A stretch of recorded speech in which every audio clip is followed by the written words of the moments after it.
Hey guys, Void of Dust Gaming here with a really short video today as it is super hot. This is like the hottest day in Germany, supposedly, and I don't want you guys to stay inside, watch a lot of videos, but for many people, as it goes for me, it is colder inside than it is on the outside. So eventually you're gonna see the video in full length anyways. And today we're gonna talk Lindis, and I have a special relationship with Lindis. I hated her at first and then I started playing her and I think she is pretty insane.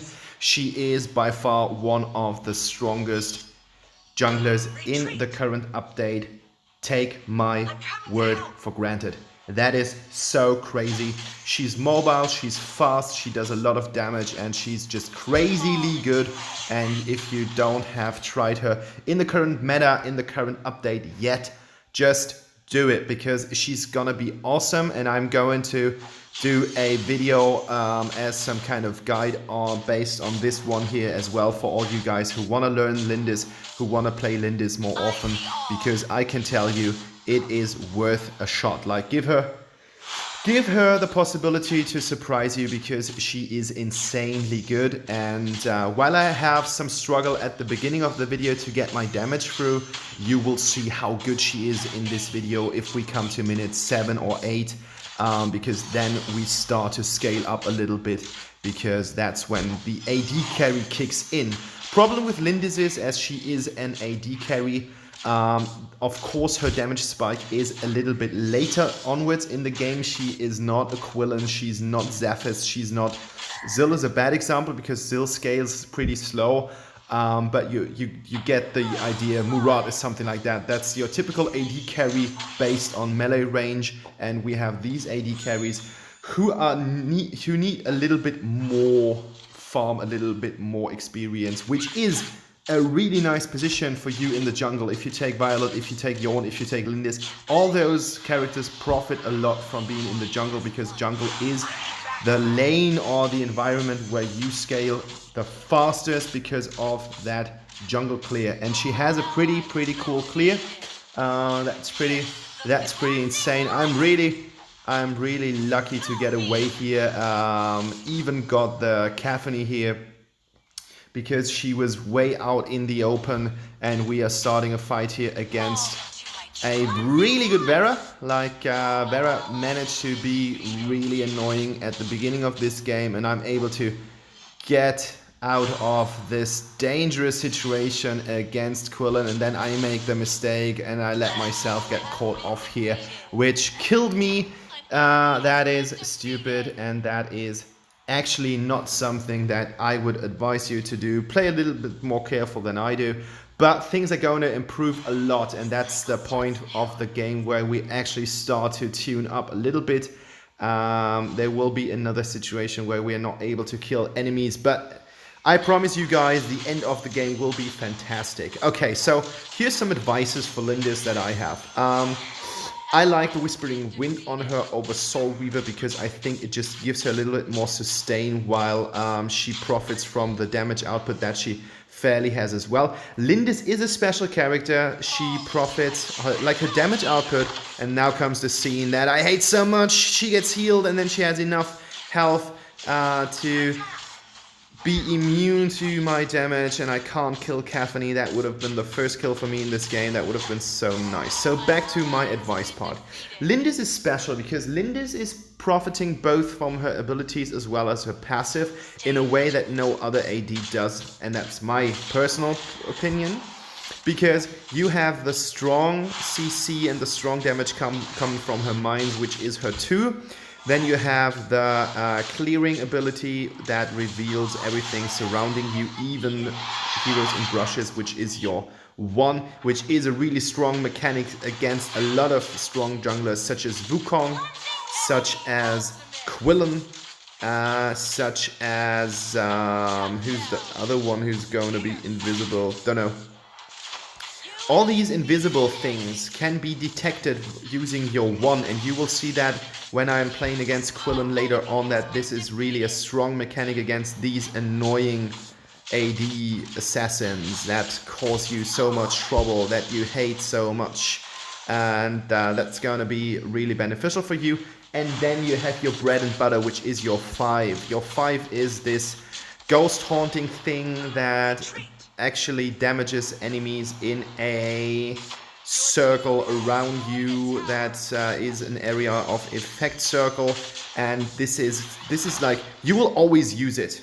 You're gonna use it all the time, which means that you will need a lot of mana, and you have to be careful when you use it and when not, because if it actually runs out, that's gonna be a little bit stupid. You're gonna spam a lot of abilities. That's what Lindis does, and that's what's causing so much trouble in fights that last a little bit longer, because you won't have any mana.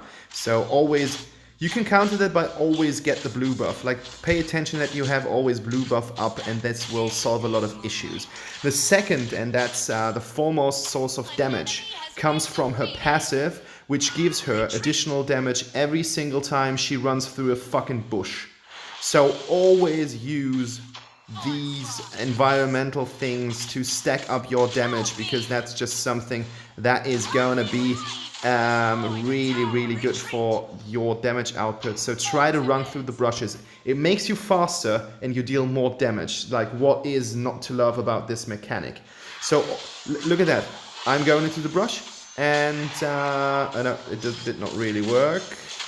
You have a small icon, and with that icon you know that this stuff is gonna apply on your next hit, and you will fire 2 shots instead of 1. So of course you will deal 2 times the damage that you would deal normally. This little arrow icon that's appearing here, that is the additional damage that I'm talking about. And on hit effects will apply multiple times. If you hit the enemy twice, it's 2 times. So always try to go in with that kind of thing. And of course you have these normal jungle mechanics. You want to farm up as much as possible. You want to get the Abyssal Dragon as often as possible. It doesn't have the output that it had in the past, like the new July update changed things. So the experience that you get from killing the Abyssal Dragon isn't that big anymore. The gold that you get from the Abyssal Dragon isn't as big as it is, or as it was anymore. But who the fuck cares? Like, you get experience points for the whole team.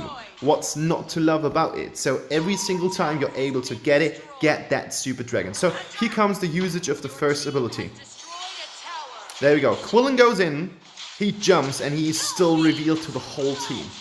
That is how strong your 1 is, and you do additional damage. That's crazy.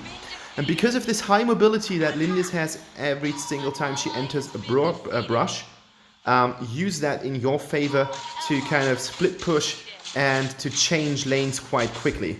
There have been a lot of minions that were pressing towards our tower, and the last hit was kind of missing. They just needed the last hit, and we were able to protect our tower because I was able to run quickly from one side to the other, from the middle lane to this lane. And what I'm doing right now is I farm up as much as possible. I already have 18 stacks on my Lindis, and I'm gonna have more stacks.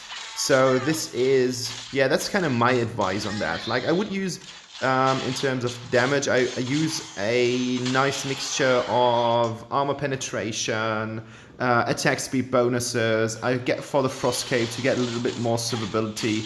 I use every single stuff to the very extent that I get. So I did not come up with this build on my own, but I had good success with it. So that's why I use it. Arthur completely deprioritizing me here for his sake. You know, he's dead. And that's something that you can avoid as well. Like, if you know that the enemy team already killed 2 of your teammates and they're there with 4 people, what are you going to change? You won't win it. If not, if you're not the 16-0 character, full fed, fully equipped, it might just even be a hard matchup because you will receive all the CC from the enemy team, and that is just not something that you want to have. Kathleen ults in here. Nothing spectacular to write home about. We are on their heels. We are on the last tower. I'm having a 7-1-5 lead here, which is quite crazy. And look at that. Like, I placed that thing behind her. I'm going to be killed here. No, I'm not. Okay, I thought... I thought I would have been killed here, which is even better. Claves Sancti gives me now the opportunity to get even more damage through, because now I'm able to critically hit people, which is even nicer. And I think the enemy is gonna surrender soon, because we are just having so much damage output. That's crazy. Yeah, enemy surrenders. There's not much that they could do against it, because we were already in their base. My teammates have already picked up the tower, so we were pushing through to the core, but we completely had their balls in our hands. We were just slightly squeezing them, and they knew that we could squeeze harder, which is a pretty disturbing example that I came up with. I guess it's the heat, so don't take my word. This is the MVP. This is the MVP screen that I achieved for being quite performing in the end. 240 points out of that, and I really dislike the skin. I'm gonna buy the Bane. I'm gonna buy the Bane skin for her. That's gonna be the next investment that I'm gonna do. 916. This is the build. I'm gonna put the build in the description. 75% fight participation. That's something that I think is really important for a jungler. And if you want to see more videos like that, guys, subscribe here in the corner.